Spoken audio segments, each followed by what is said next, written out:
முந்தா நேத்து ஒரு பர்த்டே ஃபங்க்ஷன். யாருக்கு? நம்ம துணை முதலமைச்சர் அவருக்கு.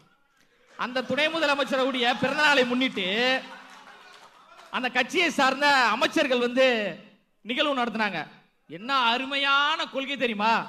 குலுக்கி வச்ச கொக்கோ கோலா போல சாயங்கால வேலை பொங்கி வந்தால உடனே அந்த அமைச்சர் சொல்றாரு, எம்மா மேல நின்று ஆடாதமா, கொஞ்சம் கீழே வாமா. எவ்வளவு சிறப்பான ஒரு கொள்கை! கொள்கையை பத்தி நீங்க பேசலாமா?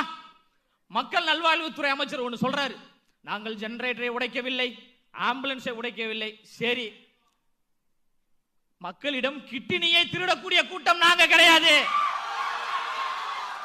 பாட்டலுக்கு 10 ரூபாவை ஏத்தி கொள்ளையடிக்கிற கூட்டம் நாங்க கிடையாது.